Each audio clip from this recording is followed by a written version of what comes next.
Good morning. I am Pastor Clark. I have the joy of serving Christ here at RCC.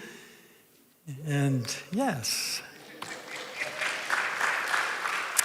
if you remember, Pastor Dave introduced a new series called Take the Hill, and I am here to share episode 2 of that series. You'll find that graphic on the screen.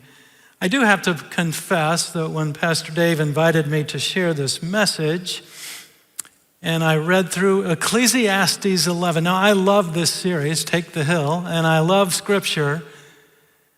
But when I read Ecclesiastes 11, I kind of go, huh?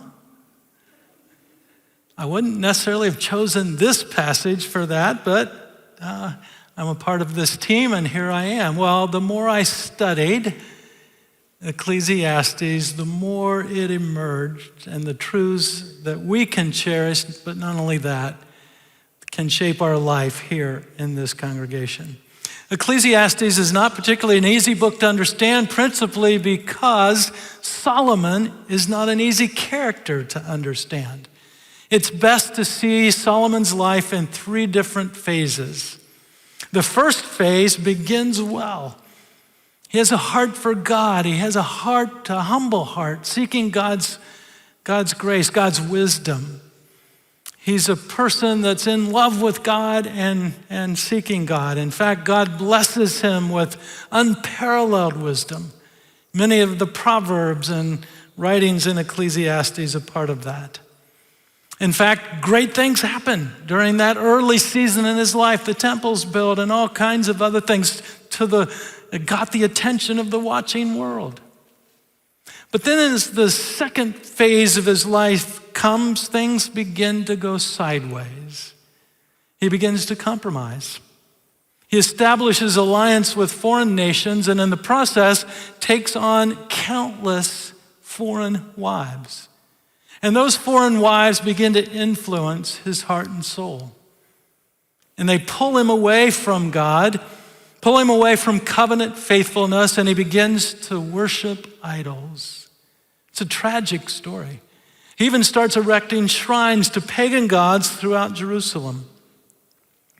The third movement of Solomon's life, marked by futility, meaninglessness. Ecclesiastes chronicles this quest to find fulfillment in life. And he tries everything. He tries money, power, pleasure, success, influence, experience.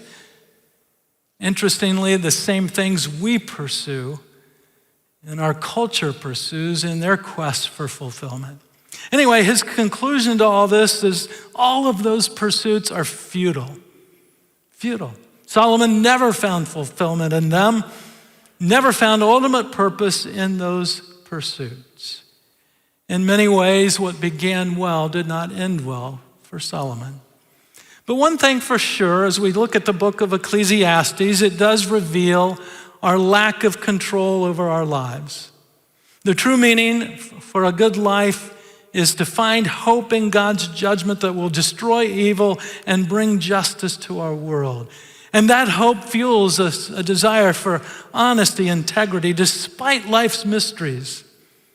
And then we come to chapter 11, which we focus on this day. And at first, it seems like it's just a collection of random thoughts all strung together. It's hard to discern what in the world Solomon is trying to say. And yet, in the midst of it, you can find some certain wisdom that begins to percolate and come to the surface that shapes us, that meets us right here as a church as we move, as Pastor Dave introduced last week, in our mission, values, and visions, moving from the why of it all to the how of putting feet to that vision.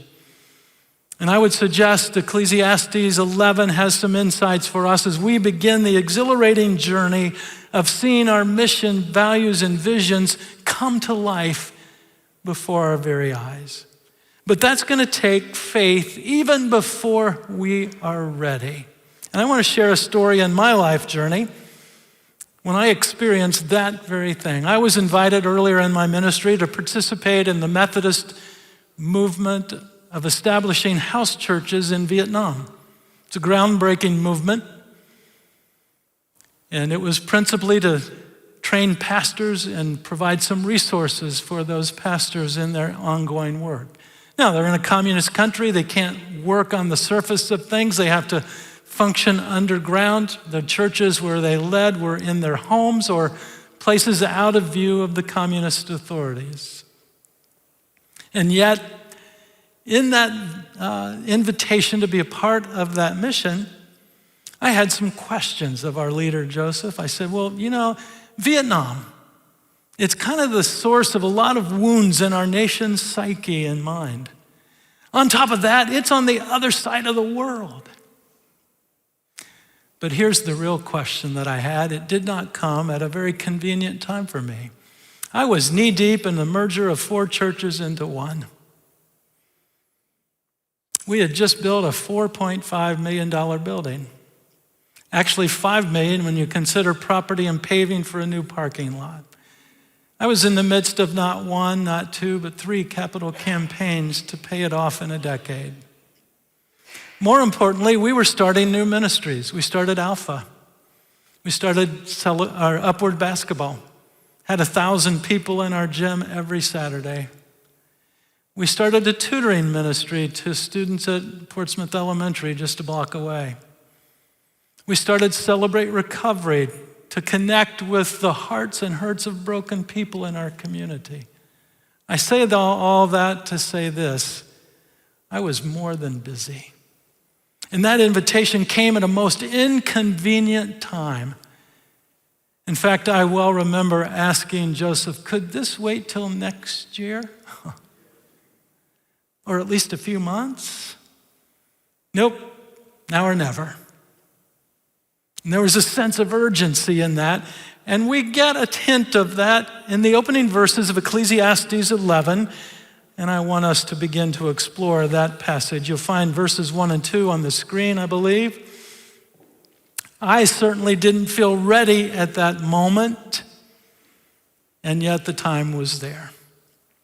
Let's read these first 2 verses. Send your grain across the seas, and in time profits will flow back to you.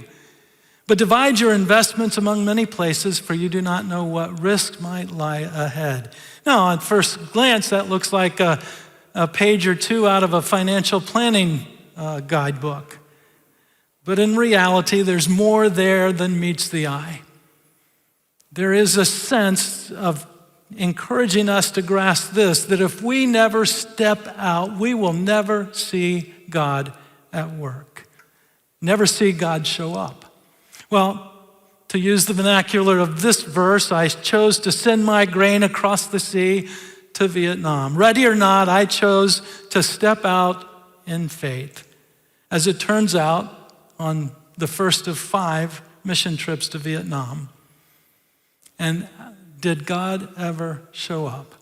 Now, many people involved in that initiative, Joseph, our leader, and Ut and Karen To, the Vietnamese who were pastors in Vietnam, were central to that. And I want to pause for a moment, because this very week, we received news that Karen passed away from stomach cancer.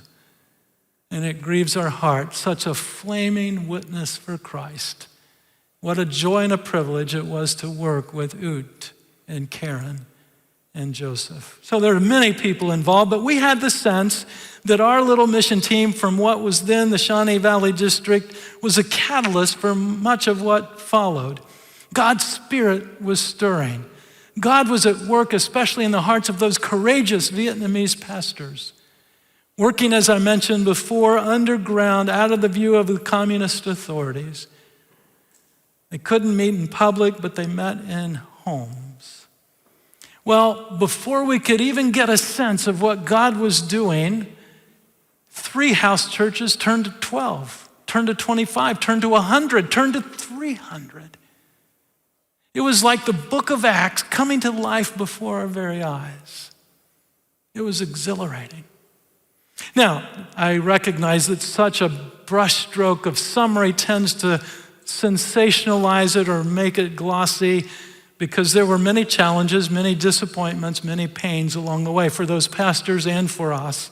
It took diligent hard work, risk-taking faith, immense prayer. It wasn't magical, but it was exhilarating. We countered setbacks. In fact, one of them, we tried to work through a multi-year process of being recognized by the communist government so we could function above the surface, and that never came. Well, I think from all this, from this point in Ecclesiastes, there emerges a truth that we can get a hold of that will help us here and now, and it is this: faith requires movement. Faith requires movement. I learned something at that crucial time in my heart and life. That sense I had of not feeling ready, I believe, was part of God's plan, because it compelled me to trust God as never before. Compelled our team to trust God. So much was on the line. And so a question begins to emerge that I invite you to prayerfully consider this morning. Where is God asking you to act and not analyze? Let's face it, we're good at analyzing, aren't we? When we analyze things, we create a cushion, a space that keeps us in control, that allows us to judge whether or not we think that's a good thing for our lives. But where is God calling you to act and not analyze? Somewhere along the way, I came across this. How do you spell the word faith? And you'd say, Clark, well, that's obvious. F-A-I-T-H. Well, you're wrong. It's not a 5-letter word that's the right answer. It's a 4-letter word. It's spelled this way: R-I-S-K.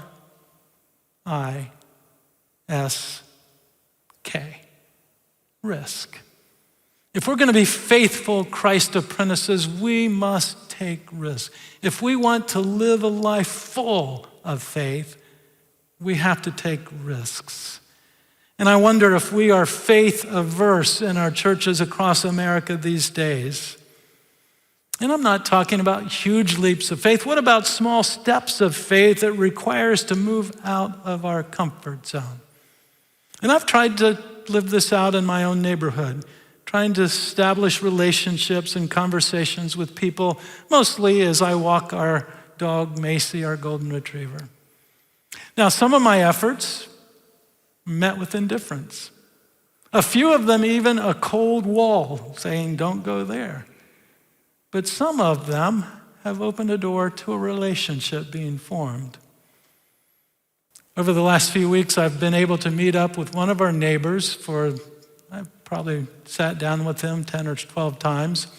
And he told me about a momentous time in his life. The business he started 48 years ago, he just sold. And he was lamenting that. And I helped him see that it was grief that he was experiencing. But then out of the blue, he starts asking faith questions.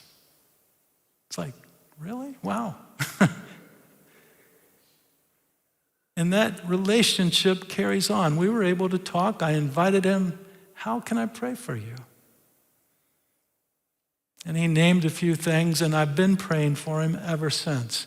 Maybe a faith step. Maybe it's not saying yes to a mission in Vietnam across the world. Maybe it's saying yes to talking to your neighbor and building a friendship and a bridge in their heart and life. Well, the text continues. In verses 3 and 4, we read this: when clouds are heavy, the rains came down. Whether a tree falls north or south, it stays where it falls. Farmers who wait for perfect weathers never plant. If they watch every cloud, they will never harvest.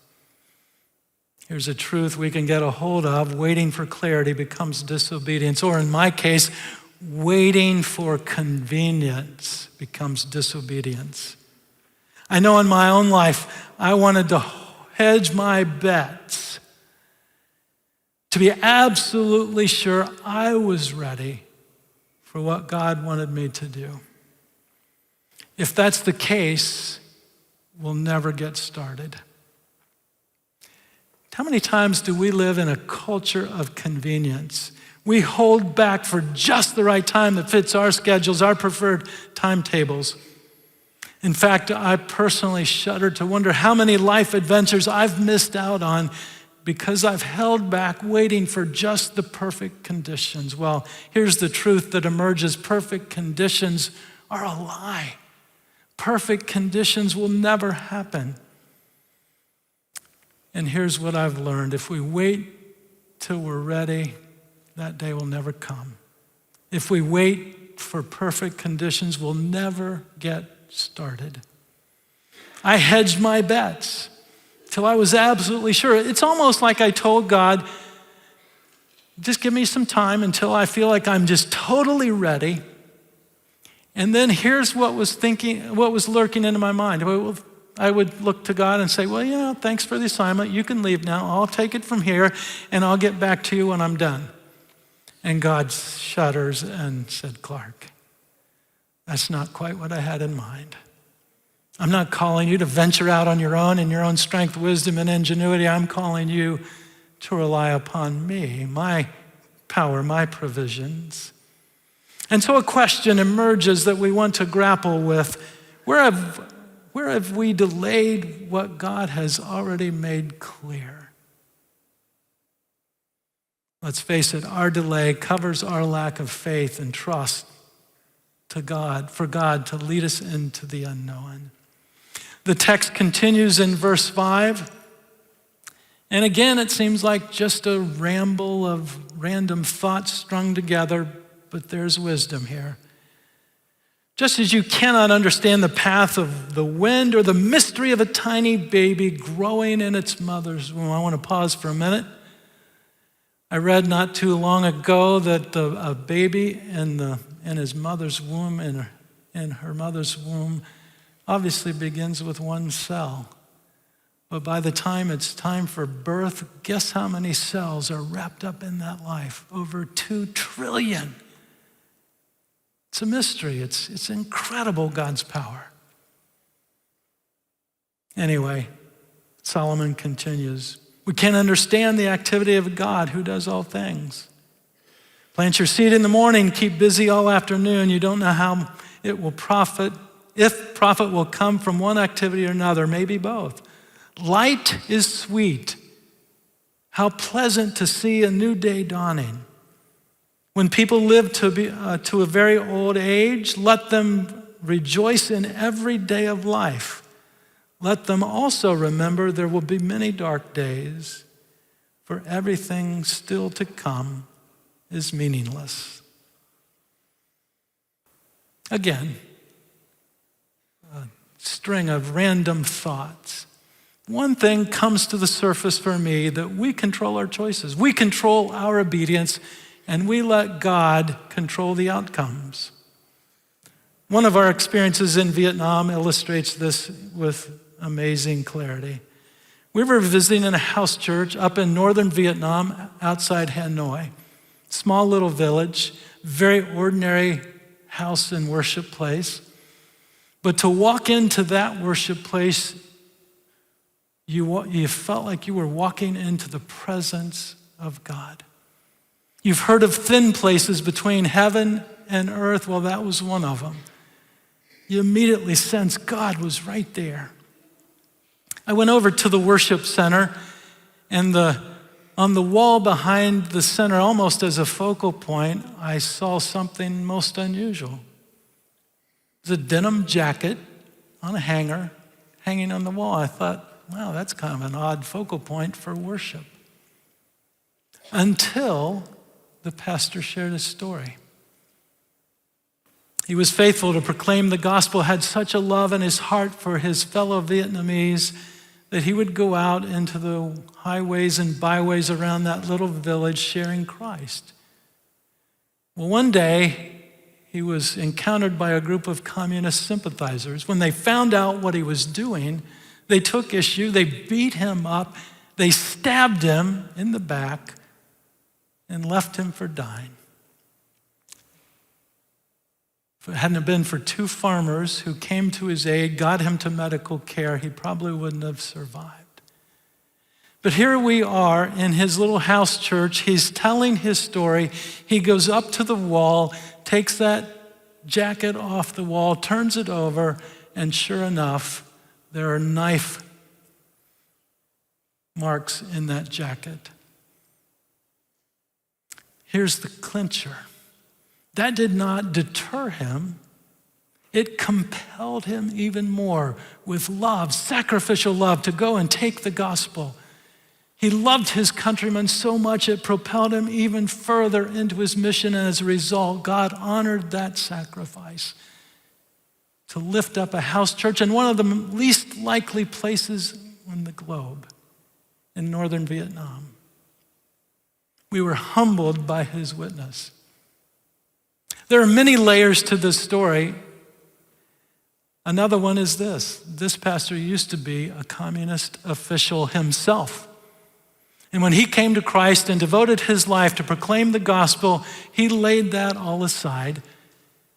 And if you need to know the details, he laid the security of that aside in order to be a witness for Christ.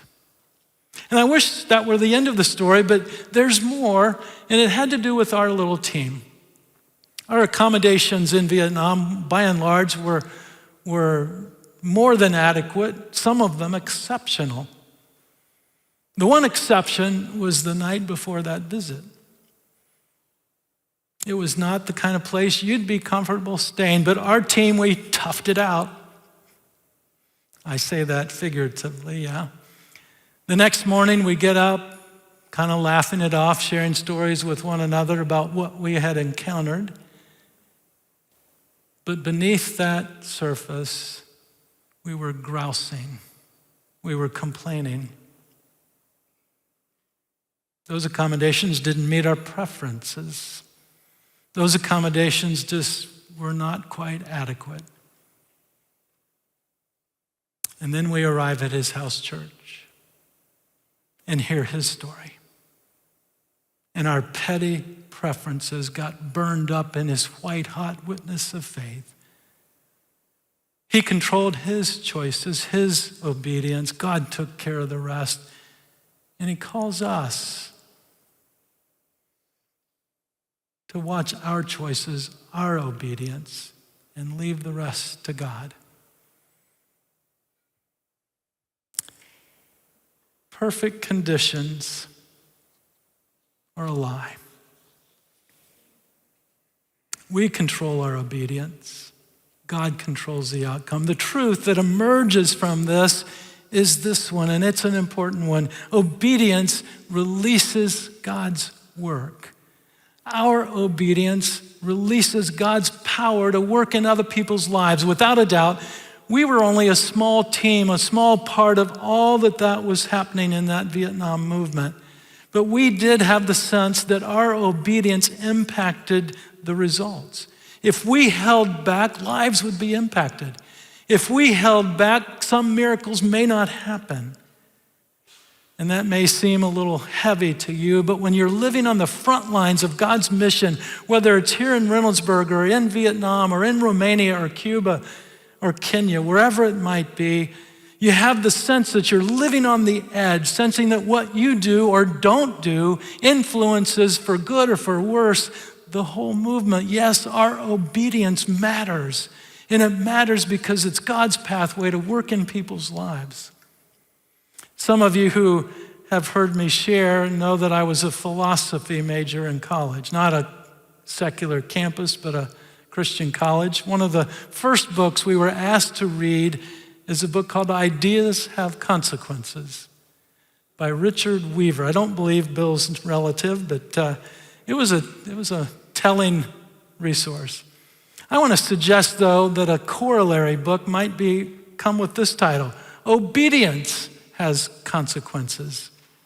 What you and I do with the gifts and calling God has for us has consequences, because God releases his power through our obedience, power to advance the kingdom here at RCC, in Reynoldsburg, and beyond. In my devotions, currently I'm working through a book that explores Jesus' kingdom ministry. It's by Dan Wilt, and I encountered this sentence, the first of which caught my attention. It said, God does not use the anointed. What? What? God does not use the anointed. That's kind of strange. Of course he does. He especially uses the anointed. But then here's the rest of it. God does not use the anointed, God uses the obedient.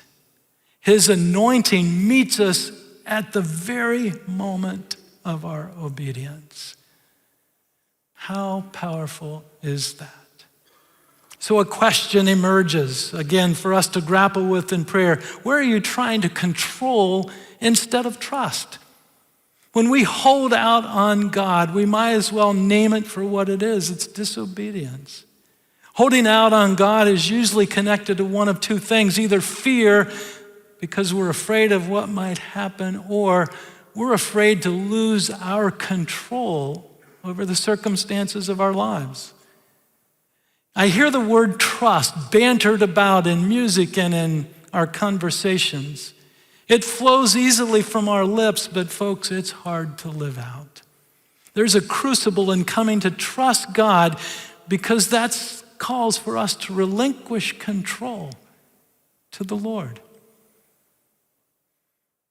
How many here think that's easy? No, it's not. For that to happen, God's got to be doing some refining in our souls. He's going to have to be kneading, as in dough and bread. He's got to be kneading his sanctifying grace into our hearts and lives. He's got to be holding our hearts to the flame of his refining fire. He's going to have to be doing some radical surgery on our souls to get us ready. Again, how are you trying to control instead of trust? Because that requires a readiness to relinquish control to the Lord. But the text continues, one last truth to emerge. Listen to these closing verses in chapter 11 and the first in chapter 12. Young people, it's wonderful to be young. Enjoy every minute of it. Do everything you want to do. Take it all in. It's good counsel. But remember, you must give an account to God for everything you do. So refuse to worry, keep your body healthy, but remember that youth, while a whole life before you is meaningless. Kind of a downer. Don't let the excitement of youth cause you to forget your Creator. That's good. Honor him with your youth before you grow old and say life is not pleasant anymore. In that word salad, there's one phrase that just gripped my attention. Remember that you and I are going to give an account for everything we do, young or old. And I have to confess, earlier in my life, I was terrified by that passage. How in the world could I stand in the presence of a living God and survive giving an account? I would just be consumed by God's holy. But then I learned the context of it. It helped immensely. I learned that when I give an account for my life, it's going to be, Clark, how did you use the gifts I entrusted into your heart and soul? How did you use the gifts I gave you? Not the gifts somebody else gave you or possesses, but your gifts. Apply that to your life. Every one of us is going to stand before a living God. We're going to give an account for our lives. Not based on somebody else's gifts, but based on yours. How have you used what God has entrusted to you? That was very liberating for me. It was good news for my soul because I was busy comparing myself to this person. And God says, no, I'm only going to have you give an account for the gifts I've entrusted to you. Now, this is principally our spiritual gifts. Do we sit on them or we discover them and deploy them for God's kingdom efforts. But it also includes all the facets of our lives. It includes our natural talents as well, our opportunities, our experiences, our resources, our wealth, it all. How did we use what God entrusted to us? And I'd like to reframe that experience. Put your imagination on for a moment. Imagine that not being a moment of dread, but a moment of humble joy. Yes, humility, because we stand before the presence of a holy, loving God. But imagine that being a moment of joy, because we have had the opportunity throughout our lives to store up treasures in heaven by deploying the gifts God's entrusted to us for his kingdom effort. Now envision this. This is how I see it. I get the opportunity to stand before Jesus, eye to eye, his hands on my shoulders, and he looks me in the eye and in the heart and says this: "Well done, good and faithful servant. You've been faithful in a little. Now here's another assignment." Wow. A truth emerges radiant from these verses that now is our moment. Now is your moment. Yes, faith requires movement. Perfect conditions are a lie. Obedience releases God's power, but all of that leads to this. Now is our moment. When I said yes to go on that first mission trip to Vietnam, I had no idea it would lead to 4 more. I would have told people that they were crazy if they said that. And yet we had the unmistakable sense that this was our moment. This was where the Spirit was inviting us to be a part. This was where the Spirit was stirring, inviting us to say, yes, I trust you, I'll step out, and I will obey, and I will obey with joy. I keep a growing list of books that most influence my life, and when I die, I hope to have come up with 10 books, other than the Bible, that have shaped my life. A.W. Tozer's Pursuit of God is one of them. Ann Voskamp's The Broken Way, another. But one of them is Mark Batterson's book, All In. Somewhere in the middle of that book, or at the end of that book, there's a summary statement that kind of captures. And I kind of have the sense that Mark Batterson was channeling the early Solomon when he wrote this summary. And all I can say is, folks, hold on to your seat. This is what he wrote.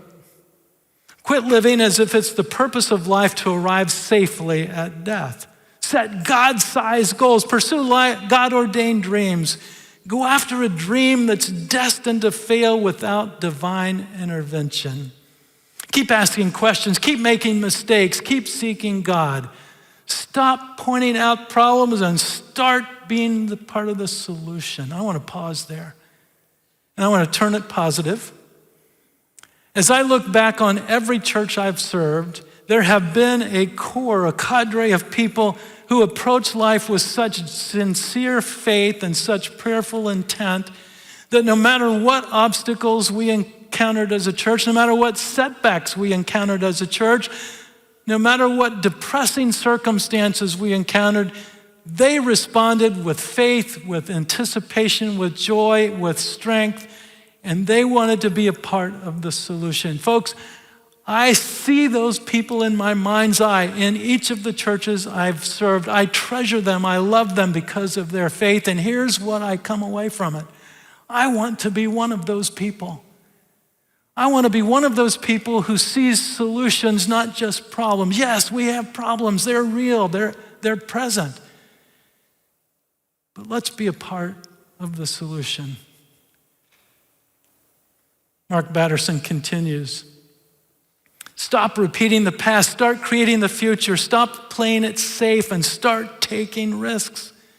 Expand your horizons, accumulate experiences, enjoy the journey. Find every excuse you can to celebrate everything you can. Live today like it's the first day and the last day of your life. Don't let what's wrong with you keep you from worshiping what's right with God. Burn sinful bridges, blaze new trails. Don't let fear dictate your decisions. Take a flying leap of faith. Quit holding out, quit holding back. Push all your chips to the middle of the table. It's time to ante up all your faith. It's time to go all in. It's time to go all out. I think you know why that inspired me. I hope it inspires you. Because God wants to use you. Now, immediately we think, oh, yeah, that's true of this person, that person, they're so gifted. No, God wants to use you, the unique gifts God's woven into your heart and soul. He wants to use you. He wants to use your willing service. He wants to use your gifts and graces. He wants your obedience to be the pathway he walks across to work in other people's lives. Now, folks, is your moment. And now is our moment. So the question that I really want us to pray about most is this. What step of faith are you going to take this week? No excuses. We're good at excuses, aren't we? Joseph, it's not the right time. I'm too busy to be a part of that. Now or never. What's your step of faith? You know, I love what Pastor Bill has done with our messages to have next steps. You know how easy it is to listen to these inspiring messages week after week? And then we go out these doors and we get caught up in a busy life and those truths just fade. But what happens when we start asking these questions? Start praying over them, wrestling with them, putting feet to them, making I will statements out of them. What are our next faithful steps? I think these 3 next faithful steps might well help us to answer that question. What step of faith are you going to take this week? Love. Do one bold act of kindness that you've been hesitating on. Multiply. Invite someone to church. Invite somebody to your group. Invite somebody to a conversation of faith. Become invitational. And take one risk this week that requires faith, not comfort, and not convenience. Wow. God wants to use you. And Reynoldsburg Community Church, we have some hills to take. And God's counting on you and us all together. Now is our moment.